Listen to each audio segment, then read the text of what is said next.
பகுத்தறிவுக்கு சில விஷயங்கள் சரியா இருக்கும்.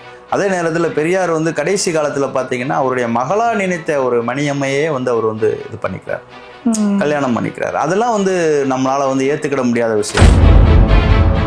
இப்போ மதுரையெல்லாம் பார்த்தீங்கன்னா கோயில்களோட நகரம். திருநெல்வேலிலாம் எடுத்துக்கிட்டிங்கன்னா அத்தனை கோயில் இருக்கு.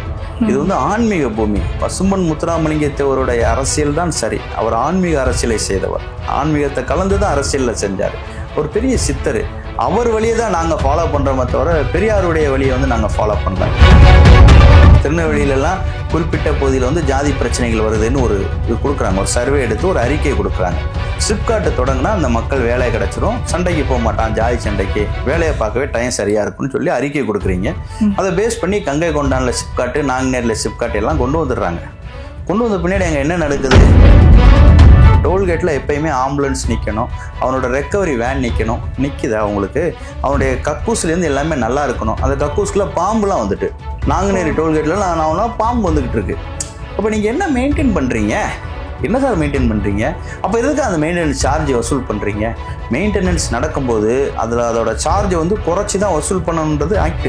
அதை செய்ய மாட்டேன்றான். விஜயோட அரசியல் பயணன்றது சரியான பாதையில் தான் சார் போயிட்டுருக்கு. அவரை வந்து எப்படியாவது அழிச்சிடணும் அப்படின்னு சில விரும்பத்தகாத சக்திகள் வந்து செயல்படுது. அது கண்டிப்பாக வந்து மக்களுக்கு வந்து அதனால வந்து அவர் மேலே வந்து ஸ்டார்டிங்கில் வந்து 41 பேர் வந்து கொஞ்சம் சின்ன சின்ன கோவம் வந்தாலும் கூட தொடர்ந்து அதை பேசும்போது வந்து அது வந்து அவருக்கு சாதகமாக வந்துட்டு நிறைய பேர் அவங்க வீட்டில் அவங்க சம்சாரம் அவர் பிள்ளைகள் எல்லாமே பார்த்தீங்கன்னா அவங்க கோயிலில் போய் இவருக்கு அர்ச்சனை பண்ணிக்கிட்டு இருப்பாங்க. ஏன் துர்கா ஸ்டைல்னு எடுத்துக்கங்க. அந்த அம்மா வந்து கோயிலுக்கு கூட இறங்கிட்டு இருந்தேன் வீட்டுக்கார ஜெயிக்கணும்னு சொல்லிட்டு அவர் உடனே திருநீர் வச்சு அழிச்சிக்கிட்டு இருப்பாரு. இதுதான் முன்னுக்கு பின் முரண் சார் இதெல்லாம். ஹலோ, அவங்கவுங்க உங்களுக்கு ஆன்மீகத்தை ஆதரிக்கிறதா இருக்கட்டும், ஆன்மீகவாதியாக இருக்கட்டும், நாத்திகவாதியாக இருக்கட்டும், அது அவங்கவுங்களோட பர்சனல். ஆனால் நாத்திகவாதிகள் வந்து மிகையாக இருக்காங்க, ஆன்மீகவாதிகள் கம்மியாக இருக்காங்கன்னா அது சுத்த பொய்.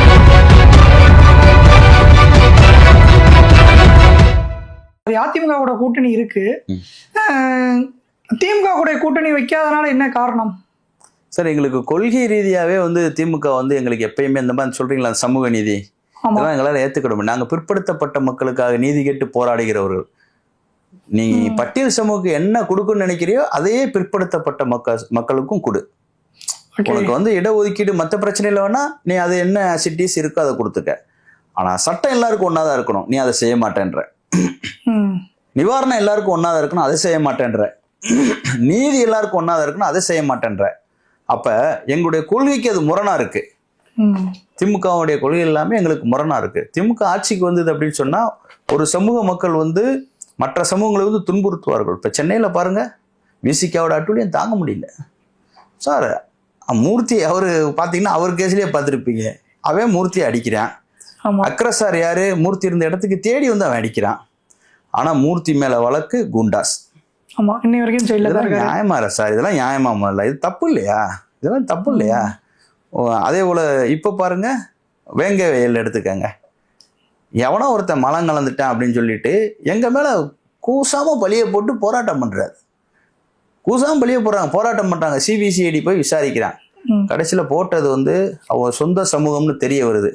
கப்சிப்புன்னு வாய மூடிட்டு இருக்கான். நான் உங்க இந்த ஒரு கேள்வி கேட்கறேன் சார். இப்ப நீங்க திருமாவளவன் பத்தி பேசினால இந்த வேங்கவேல் சம்பவம் வந்து அதிமுக ஆட்சியில நடந்திருக்கு, சாரி திமுக ஆட்சியில நடந்திருக்கு. ஒருவேளை ஒரு 5 வருஷத்துக்கு முன்னாடி, ஒரு 6 வருஷத்துக்கு முன்னாடி அதிமுக ஆட்சியில எடப்பாடி பழனிசாமி அவருடைய ஆட்சி காலத்துல நடந்துச்சு அப்படின்னா திருமாவளவனுடைய ரியாக்ஷன் எந்த மாதிரி இருந்திருக்கும் உங்களுடைய இமேஜினேஷன்? திருமாவளவன் கண்டிப்பா அந்த டைமும் இதே போல போராட்டங்கள் எல்லாமே நடத்ததான் சார் செய்வாரு. ஆனா அதிமுக வந்து திமுக அளவுக்கு வந்து தரம் குறைந்த கட்சி கிடையாது. ப்ராப்பரான என்கொயரி போட்டுருவார் சார். நீங்க நல்லா யோசிக்கங்க.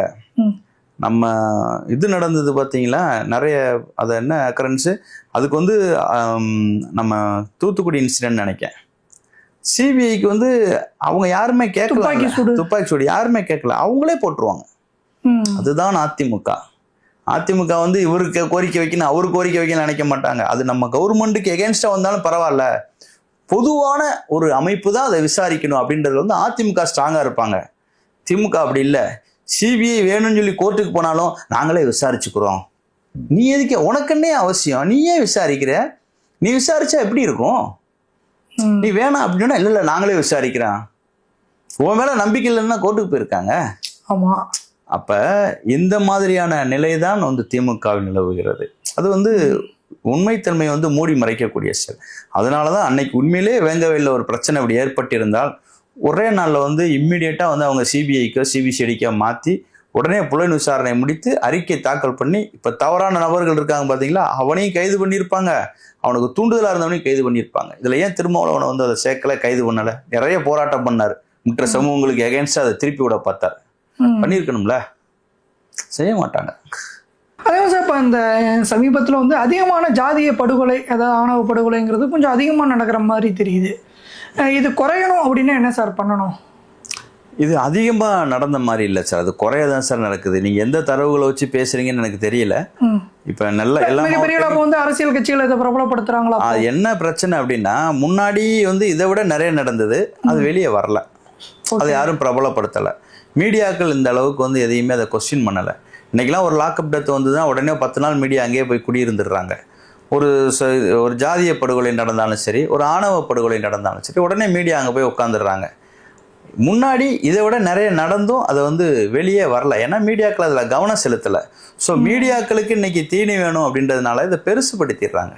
இந்த கவின் மர்டர் கேஸ்லாம் கிட்டத்தட்ட 1 மாதம் 1.5 மாதமாக ஓடிட்டு இருந்தது.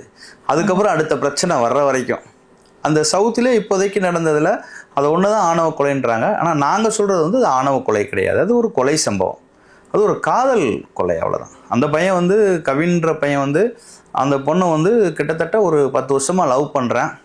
ஒரு ஸ்டேஜில் வந்து அவங்க பொண்ணு கேட்டு வர சொல்கிறாங்க அந்த சுர்ஜித் வீட்டிலேருந்து. சுர்ஜித் சொல்கிறேன், இன்னும் 6 மாதம் போட்டும், நீங்கள் உங்கள் வீட்டில் இப்போதைக்கு சொல்ல வேணான்றான். எங்களுடைய அக்காவுக்கு வயசு போயிட்டே இருக்குது, நீங்களும் லைஃப்பில் வந்து ஒரு இன்ஜினியர் ஆகி செட்டில் ஆகிட்டீங்க, அந்த பிள்ளை ஒரு டாக்டராக இருக்குது, ஸோ காலகாலத்தில் கல்யாணம் முடிங்க இல்லை விட்டுட்டு போயிருங்க அப்படின்றான். அந்த இடத்துல ஏதோ நடந்த ஒரு நெருடலில் மர்டர் ஆயிடுது, அவ்வளோதான். ஆணவ கொலை பண்ணணும் அப்படின்னா 10 வருஷம் லவ் பண்ணும்போது தெரிஞ்ச அன்னைக்கே பண்ணியிருப்பான் சார், ஒன்று. செகண்டு, அந்த 10 வருஷம் லவ்லையும் வந்து பொண்ணு கேட்டு வீட்டுக்கு வாங்கன்னு சொல்லியிருக்க மாட்டான். இவர் தேவர், அவர் தேவேந்திரன், நீ வீட்டுக்கு பொண்ணு கேட்டு வான்னு சொல்லியிருக்க மாட்டான். இது கொலை சம்பவம், அது வந்து கண்டிக்கப்படத்தக்கது. அது உண்மையிலே இப்படி செய்யக்கூடாது. யாராக இருந்தாலும் இதுக்கெல்லாம் வந்து பொண்ணை கண்டித்து வளர்த்துருக்கலாம், இல்லை பொண்ணை வேறு யாருக்காவது கட்டி கொடுத்துருக்கலாம். அநியாயமாக ஒரு உயிர் எடுக்கிறது வந்து அது தவறு சார், அது யாராக இருந்தாலும் தவறு. அதே வேளையில் வந்து கட்சிகள் எல்லாம் அதை வந்து ஆணவ கொலைன்னு சொல்கிற அளவுக்குலாம் அப்படி ஒன்று விஷயமே இல்லை. இட்டு கட்டி சொல்லி அதை பெருசாக்கி விட்டாங்க, அவ்வளோதான். மொத்தத்தில் 2 குடும்பமும் போச்சு சார். அந்த பையனும் இறந்து போயிட்டான், இந்த பொண்ணோட மான மரியாதையும் போச்சு, அவங்க அப்பாவும் அவங்க அந்த பையனும் உள்ளேயும் போயிட்டாங்க. இதான் நடந்தது. இந்த பையன் செஞ்ச தப்பில் அவங்க அப்பாவும் பாதிக்கப்பட்டார். இந்த மாதிரி கொலைகள் கொஞ்சம் கம்மியாகணும், அப்போ நடக்கவே கூடாது. ஆக்சுவலி சொல்ல போனால் குறையணும் அப்படின்னா நம்ம என்ன பண்ணணும்? அரசு ரீதியாக என்ன பண்ணணும்? தொழில் வளர்ச்சி இருக்கணும் சார், கல்வி அறிவு வந்து அதிகமாக புகட்டணும். இன்றைக்கி வந்து எல்லாமே பார்த்திங்கன்னா, என்ன தான் நீங்கள் தொழிற்சாலைகள், அதை என்ன தான் நீங்கள் கல்வி நிலையங்களை கொண்டு வந்தாலும் சரி, பள்ளிக்கூடத்தை அமைச்சாலும் சரி, இங்கே வந்து ஒரு இடைநிற்றல் வந்து அதிகமாக இருக்குது. பள்ளியில் இடைநிற்றல் இருக்குது, கல்லூரியில் இடைநிற்றல் இருக்குது. அதுக்கு பொருளாதார சூழ்நிலை, இப்போ பொருளாதார சூழ்நிலை பெருக்கிறதுக்கு என்னன்னு பார்த்தா எல்லாத்தையும் இலவசமாக கொடுத்துட்றீங்க. கொடுத்துட்டு டாஸ்மாக் மூலமாக எல்லாத்தையும் ஒரே நாளில் பிடிங்கிக்கிறீங்க. 1000 ரூபா ஓசியாக கொடுக்குறீங்க, அன்றைக்கே அந்த 1000 ரூபாயை அவன் காலி பண்ணிடுறேன். அப்புறம் அதில் பழகினவன் டெய்லி 500,000 கடன் வாங்கிட்டு போக வேண்டியதாக இருக்குது. அப்போ என்னென்னா, போதை மருந்துகளை வந்து முற்றிலும் ஒழிக்கணும், டாஸ்மாக் உள்ளிட்ட விஷயங்களை ஒழிக்கணும், சீட்டாட்டம், டாஸ்மாக், இந்த எல்லா விஷயத்தையும் ஒழிச்சிடணும். அதுக்கப்புறம் இவனுக்கு தொழிற்சாலைகள், இங்கே நீங்கள் சிப்காட்டு நீங்கள் வச்சுருக்கீங்க, திருநெல்வேலியிலலாம் குறிப்பிட்ட பகுதியில் வந்து ஜாதி பிரச்சனைகள் வருதுன்னு ஒரு இது கொடுக்குறாங்க, ஒரு சர்வே எடுத்து ஒரு அறிக்கை கொடுக்குறாங்க. சிப்காட்டு தொடங்கினா அந்த மக்கள் வேலை கிடச்சிரும், சண்டைக்கு போக மாட்டான், ஜாதி சண்டைக்கு, வேலையை பார்க்கவே டைம் சரியாக இருக்குன்னு சொல்லி அறிக்கை கொடுக்குறீங்க. அதை பேஸ் பண்ணி கங்கை கொண்டானில் சிப்காட்டு, நாங்குநேரில் சிப்காட்டு எல்லாம் கொண்டு வந்துடுறாங்க. கொண்டு வந்த பின்னாடி அங்கே என்ன நடக்குது? அங்கே வேலைக்கு இந்த பையனை கொண்டு போய் விடணும், அங்கே இருக்க பையங்களை. போனால் ஒவ்வொருத்த மேலேயும் கேஸு. நீங்கள் என்ன பண்ணுறீங்க? அந்த கேஸை புதுப்பிச்சுட்டே இருக்கீங்க, 110 போட்டு போட்டு போட்டு போட்டு வருஷம் புதுப்பிச்சிடுறீங்க. அப்படி புதுப்பிக்கும் போது அந்த சிப்காட்டில் உள்ள கம்பெனிக்காரன் என்ன சொல்கிறான்? வழக்கு இல்லைன்னு ஒரு சர்டிஃபிகேட் வாங்கிட்டு வாங்குறான். எல்லாரும் மேலேயும் வழக்கு இருக்கு, எவன் வேலைக்கு போக முடியும்? அப்போ எவனும் வேலைக்கு போக முடியாது. இவங்க திட்டமே அதுதான். அந்த வழக்கை காரணம் காட்டி அங்கே இருக்கக்கூடிய இளைஞர்களுக்கு வேலை வாய்ப்பை மறுப்பது.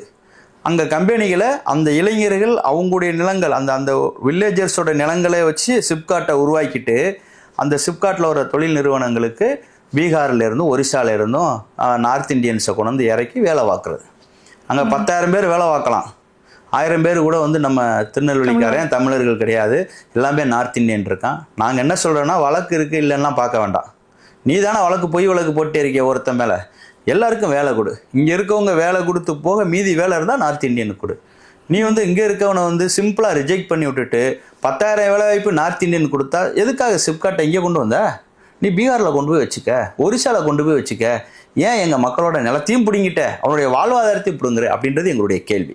சார் அதே மாதிரி சார் இப்போ கிட்டத்தட்ட சொல்ல போனால் ஒரு 13 ஆண்டுகளுடைய பிரதமர் மோடி அவர்களுடைய ஆட்சி முடிஞ்சிருச்சு. 12 ஆண்டுகள் இந்த ஆட்சிங்கிறது எப்படி சார் இருக்கு? இதில் வந்து சார் நிறைய வந்து சில விவரங்கள் பார்க்கும்போது வந்து நமக்கு வந்து நல்லபடியாக தோணுது. சில விவரங்களை பார்க்கும்போது அவங்க மூடி மறைக்கலாங்களோ அப்படின்றது தோணும். இப்போ ஈவன் இப்போ வந்து சிந்தூர் இருக்குது பார்த்தீங்களா, ஆப்ரேஷன் இருக்கு, அதை எடுத்துக்கங்க. எத்தனை விமானங்கள் வந்து இது நம்ம வந்து அவங்க பாகிஸ்தான்காரன் சுட்டான்றது இன்ன வரைக்கும் ஒரு தெளிவில்லாத தகவலாக இருக்குது. நம்ம எதுக்காக வந்து சடனாக அந்த போரை நிப்பாட்டணுன்றதும் தெளிவில்லாத தகவலாக இருக்குது. பாகிஸ்தானுக்காரன் சொன்னால் ஏன் நிப்பாட்டணும்? நமக்கு எதுவும் இருக்கலாம் சார். நம்ம போர் பண்ணும்போது நம்ம கை ஓங்கி இருக்கு, நம்ம ஜெயிச்சிட்டோன்னு சொல்கிறோம். திடீர்னு நிப்பாட்டுறோம் அப்படின்னா அதுக்கான முறையான விளக்கத்தை மக்களுக்கு வந்து தெரியப்படுத்தணும் சார். அவர் ஃபோன் பண்ணி சொன்னார் நாங்கள் நிப்பாட்டினோம் அப்படின்னா, அவர் ஃபோன் பண்ணி சொன்னியா நம்ம தொடங்கணும்? நம்முடைய பாதுகாப்புக்காக அந்த போரை நடத்திக்கிட்டு இருக்கோம். அப்போ இந்த தீவிரவாதிகளை முற்றிலும் அழிச்சிட்டிங்களா? நீங்கள் இந்த தீவிரவாதிகள் வந்து இங்கே வந்து தாக்குதல் நடத்திட்டு போயிடுறான். இந்த தீவிரவாதிகள் அதுக்கப்புறம் 2 மாதம் கழிச்சு தானே சுட்டதா சொல்கிறீங்க. ஸோ இது மாதிரி விஷயங்கள் இருக்கிறதுனால வந்து என்னென்னா நிறைய விஷயங்களை வந்து மக்கள்கிட்ட வந்து கரெக்டாக கன்வே ஆகலை. என்னை பொறுத்தளவில் பிஜேபி வந்து அவங்கள பிஜேபி அரசு வந்து முதலாளித்துவ அரசாக தான் இருக்குது. இன்றைக்கி சொல்கிறாங்க ஜிஎஸ்டியை வந்து நாங்கள் குறைச்சிட்டோம். ஜிஎஸ்டியை குறைச்சதுனால ஒரு ஆளுக்கு வந்து ஒரு மாதத்துக்கு வந்து 10,000 வந்து வருமானம் வரும், 20,000 மிச்சமாக வர்றதா வருமானன்றான். நான் கேட்குறேன், அப்போ அந்த வருமானத்தை இவ்வளோ நாள் எடுத்துகிட்டு இருந்தது யார்? எங்கள் பணத்தை எடுத்துகிட்டு இருந்தது யார்? ஏன் எங்களை போட்டு இப்படி வதைக்கிறீங்க வரின்னு சொல்லி? எல்லாம் நாங்கள் எல்லா வரியும் கட்டிடுறோம். டோல்கேட்டு அக்கிரம சார், டோல்கேட்டு இது எப்படி ஆகிப்போச்சு அப்படின்னு பார்த்தீங்கன்னா, டோல்கேட்டில் இப்போ வந்து இயர்லி பாஸ் மாதிரி போட்டிருக்கான் பாருங்க. ஆமாம், இயர்லி. இதெல்லாம் இந்த பெட்ரோல் விலையை கூட்டி குறைக்கிறது தான். பெட்ரோல் 100 ரூபா இருக்குன்னா 110 ரூபா கூட்டுறது. அவங்க கூட்டணும்னு நினைக்கிற தொகை வந்து 1 ரூபா தான், 101 தான். ஆனால் 110 கூட்டுறது. உடனே எதிர்கட்சி பூரா குய்யோ முறைன்னு கத்துன உடனே அவங்களுடைய கோரிக்கை ஏற்றி நான் வந்து 5 ரூபாயை குறைச்சிட்டேங்குது. மறுபடியும் உடனே 5 ரூபாயை குறைச்சோடனே நாங்கள் தான் குறைக்க வச்சோன்னு சொல்லி எதிர்கட்சி வந்து நன்றி அறிவிப்பு விடுவான். அப்புறமும் இன்னொரு குரூப் கத்துவான். உடனே இன்னும் ஒரு 2 ரூபாயை குறைக்கிறது. கடைசியில் 103 ரூபா வந்து நிற்கும். ஆனால் அவன் கூட்டணும்னு நினச்சது 100லேருந்து 101 தான். அவனுக்கு லாபம் இப்போ எக்ஸ்ட்ரா 2, ஸோ 103 ஆயிடுது. அது மாதிரி டோல்கேட் வந்து நிறைய டோல்கேட் வந்து லாபத்தெல்லாம் சம்பாதிச்சு மேலே போயிட்டான். மெயின்டெனன்ஸ் சார்ஜ் மட்டும்தான் வசூல் பண்ணணும், அது கூட தேவையில்லை. நீ வந்து ரோடு வந்து வேகமாக போகிறதுக்கு தான், இங்கேருந்து திருநெல்வேலிக்கு போகிற மாதிரி இருந்துன்னா அந்த டெஸ்டினேஷனை ஈஸியாக அடையிறதுக்குன்னு சொல்லி ரோடை போடுறீங்க. ஆனால் 4 டோல்கேட் இடையில போட்டு வச்சுருக்கீங்க. ஒவ்வொரு டோல்கேட்லையும் 10 நிமிஷம் வேஸ்ட்டு. இப்போ எங்களுக்கு அதில் என்ன பிரயோஜனம் இருக்குது? ஸோ இந்த டோல்கேட் அப்படின்ற திட்டத்தை வந்து எடுக்கணும் சார். ஒரு குறிப்பிட்ட நாளுக்கு மேலே ஆச்சுன்னா கண்டிப்பாக அதை அபாலிஷ் பண்ணணும். அதை பண்ணாமல் நான் என்ன வசூல் பண்ணுறேன், மெயின்டெனன்ஸ் சார்ஜுக்கு தான் பண்ணுறேன்றான். மெயின்டெனன்ஸ் நடந்துகிட்ருக்கா? மெயின்டெனன்ஸ் நடக்கா? அங்கங்கே தோண்டி போட்டுருத. ஊடால செடி வச்சிருக்கணும். அந்த லைட்டு ஏத்தாப்புல ஒரு லைட் தெரியும், அந்த செடி வைக்கிறது கிடையாது. சைடில் செடி வைக்கிறது கிடையாது. டோல்கேட்டில் எப்பயுமே ஆம்புலன்ஸ் நிற்கணும், அவனோட ரெக்கவரி வேன் நிற்குதா அவங்களுக்கு? அவனுடைய கக்கூஸ்லேருந்து எல்லாமே நல்லா இருக்கணும். அந்த கக்கூஸ்குள்ளே பாம்புலாம் வந்துட்டு, நாங்குநேரி டோல்கேட்டில் நான் பாம்பு வந்துக்கிட்டு இருக்கு. அப்போ நீங்கள் என்ன மெயின்டைன் பண்ணுறீங்க? என்ன சார் மெயின்டைன் பண்ணுறீங்க? அப்போ எதுக்கு அந்த மெயின்டெனன்ஸ் சார்ஜ் வசூல் பண்ணுறீங்க? மெயின்டெனன்ஸ் நடக்கும்போது அதோட சார்ஜை வந்து குறைச்சி தான் வசூல் பண்ணணுன்றது ஆக்டு. அதை செய்ய மாட்டேன்றான். நகராட்சி பகுதியில் 5 கிலோமீட்டருக்குள்ளே அந்த டோல்கேட் இருந்தால் அந்த நகராட்சியில் வசிக்கிற மக்களுக்கு ஃப்ரீ கொடுக்கணுன்றது அதோட ஆக்டு. அதை செய்ய மாட்டேன்ற.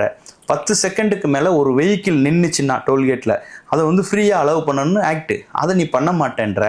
அதுக்கப்புறம் வந்து 20 கிலோமீட்டரில் உள்ள ஒருத்தருக்கு வந்து பாஸ் கொடுக்கணுன்ற. ஆனால் அவன் போனவொடனே நான் சொல்கிறேன், வண்டியோட ஆர்சி புக்கை கொடு, லைசன்ஸை கொடுன்ற. நானே வந்து வேற ஒருத்தண்ட வண்டி வாங்கிட்டு வந்து அதை வந்து ட்ரான்ஸ்ஃபர் பண்ண முடியாமல் வேறு பேரில் வச்சுருப்பேன். அவனை கூட்டுவான்றியே. இந்த ஒரிஜினல் ஓனரை கூப்பிட்டு நான் எங்கேயும் போய் கூப்பிட்டு வருது. ஒரிஜினல் ஓனரை கூப்பிட்டு வந்தால் ஆர்சி வந்து வேற ஒரு அட்ரஸில் இருக்குது, இந்த ஊருக்கு மாற்றினாலும் தருவேன்னா எங்கே போய் மாற்றுறது? நடைமுறை சிக்கல் நிறைய இருக்குது சார். டோல்கேட்டை டோட்டலாக அபாலிஷ் பண்ணணும். ஜிஎஸ்டின்ற ஒரு விஷயத்தை வந்து டோட்டலாக வந்து கம்மி பண்ணணும். இருக்கட்டும், பட் கம்மி பண்ணணும். ஆக நம்மளை வந்து வரின்ற ஒரு விஷயத்தில் வந்து நம்மளை போட்டு வதச்சி எடுக்கிறாங்க. எப்படி நம்ம ஆக்சுவலி இப்போ காங்கிரஸ் கவர்மெண்ட்லுமே வரிங்கிறது இருந்துச்சு, மிகப்பெரிய அளவு அதை ஃபாலோ பண்ணாமல் இருந்தாங்க. அதை நம்ம ஒத்துக்கணும். இப்போ வந்து 28% கவர்மெண்ட்லயும் வரி இருந்தது.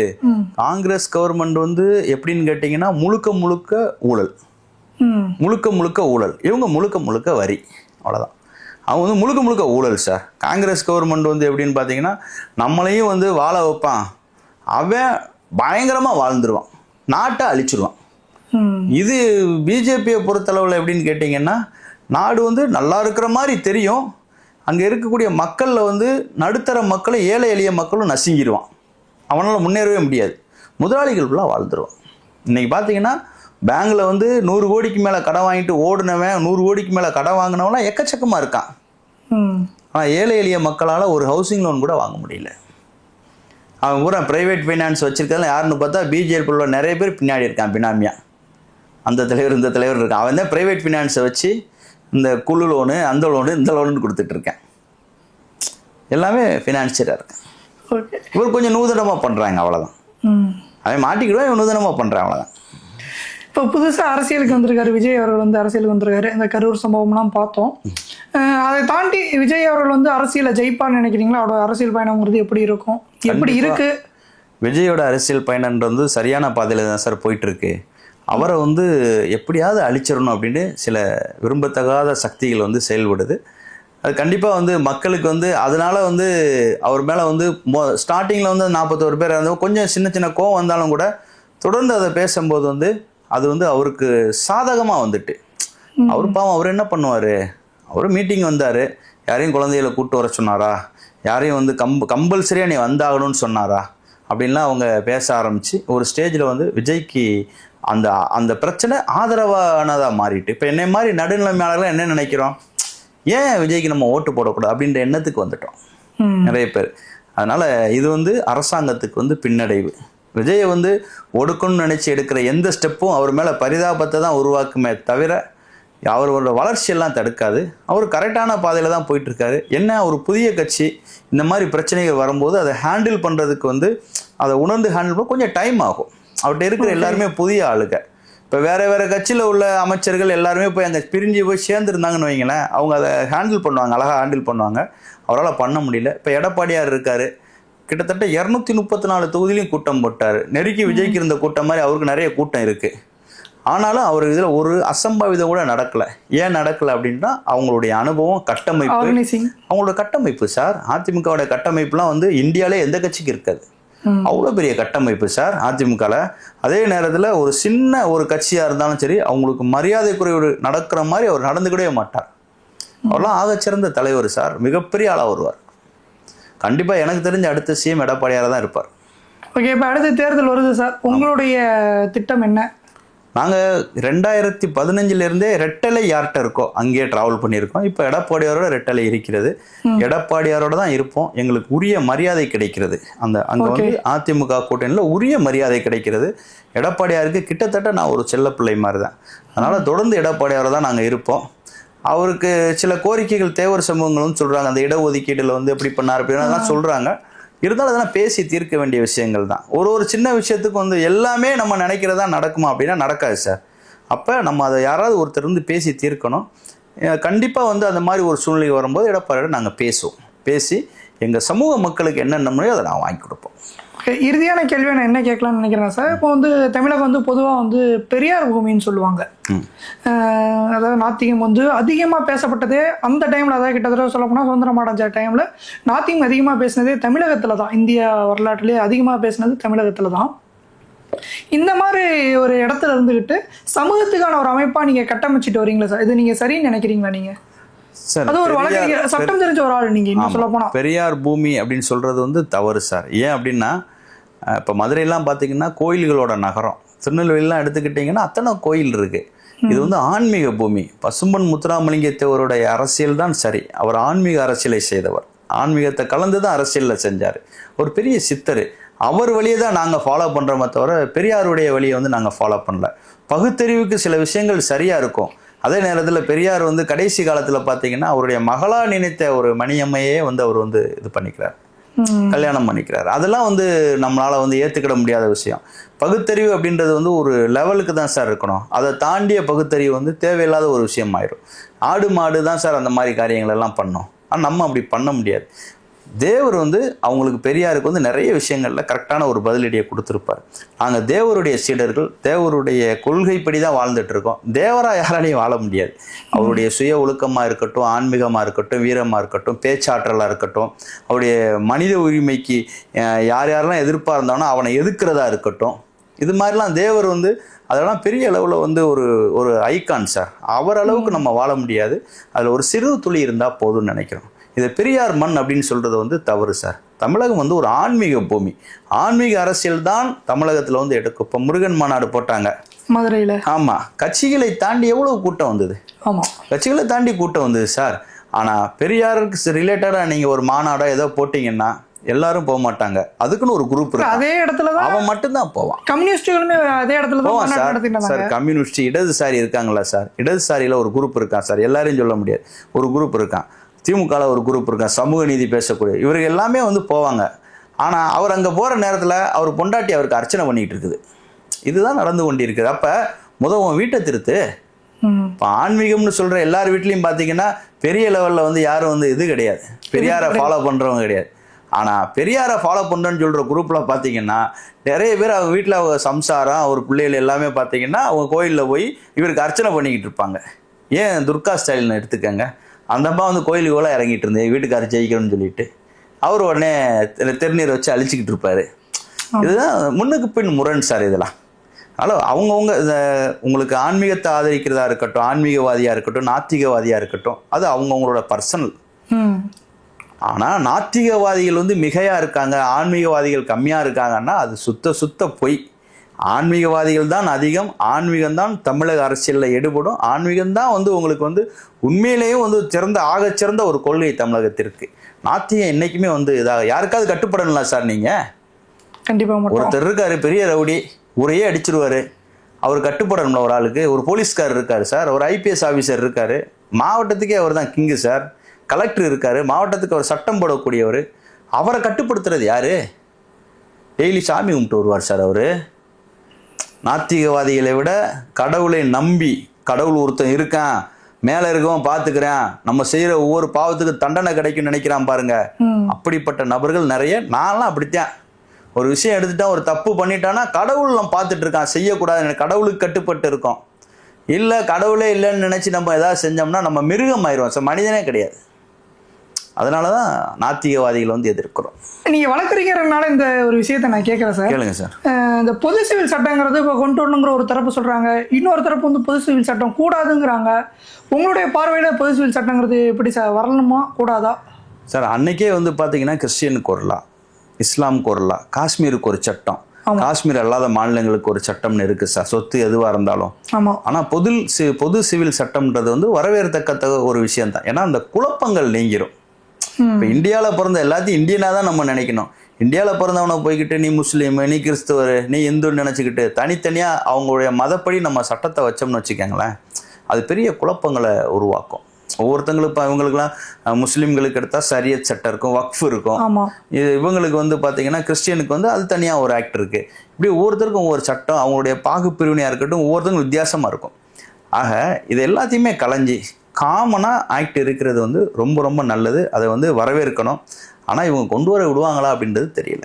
கிரிமினல்லாங்கிறது கிட்டத்தட்ட அது இதுவும் ஒரே மாதிரி இருக்கணும் அப்படிங்கிற அந்த ஒரு குழப்பங்களும் கொஞ்சம் இருக்குல்ல. வேற எந்த கிரிமினல் கிரிமினல் வந்து சிவில் வேணும் அப்படின்னா கிரிமினலும் அதே மாதிரி தானே இருக்கணும் அப்படிங்கிற மாதிரி சொல்கிறாங்க. கிரிமினல் லா பொறுத்தளவில் வந்து சார் எல்லாருக்கும் அது வந்து இந்தியா ஃபுல்லாக ஒரே மாதிரி தான். ஆமாம், அதில் பிரச்சனை இல்லை. சிவிலை பொறுத்தளவில் வந்து மாற்றங்கள் இருக்குது. அவங்க மத அடிப்படையில் அந்த சட்டங்கள் மாறுது. ஆமாம், இப்போ ஹிந்துவில் பார்த்தீங்கன்னா நம்ம ஹிந்து சக்சஷன் ஆக்டை நம்ம அந்த ப்ராப்பர்ட்டியை பங்கு பிரிக்கிறது எல்லாமே அதில் ஒரு ஷெட்யூல் படி நம்ம பிரிச்சுக்கிட்டு இருக்கோம். முஸ்லீம்ஸில் வந்து அது வேற மாதிரி இருக்கும், கிறிஸ்டியனில் வேற மாதிரி பங்கு போகும். ஸோ இதெல்லாம் காமன் ஆக்கி ஒரே மாதிரி தான் அப்படின்னு கொண்டு வந்துட்டோம்னா யாருக்கு அந்த இந்தியனாக கொண்டு வந்துட்டோம்னா எந்த பிரச்சனையும் இருக்காது. அதை தான் இந்த சிவில் சட்டத்தில் கொண்டு வரணும்னு சொல்கிறாங்க. அது கொண்டு வந்தால் எல்லாருக்கும் எளிமையாயிரும் சார், குழப்பங்கள் நீங்கிரும். இப்போ நாங்களே பார்த்தீங்கன்னா ஒவ்வொரு டைம் வந்து ஒரு கேஸை ரெடி பண்ணும் போதே பார்த்தா அவங்க என்ன கம்யூனிட்டின்னு கேட்டு அதுக்கு தகுந்த மாதிரி ரெடி பண்ண ரொம்ப குழப்பமாக இருக்குது எங்களுக்கு. ஓகே, அது காமனாக இருக்கிறது நல்லது சார். காமன் சிவில் ஆக்ட் வந்தால் நல்லா தான் இருக்கும். ஓகேங்க சார், உங்களோட பல கருத்துக்கள் நம்ம ஏழோட பயந்துக்கிட்டீங்க. ரொம்பவே நன்றிங்க சார். வணக்கம் சார், தேங்க்யூ.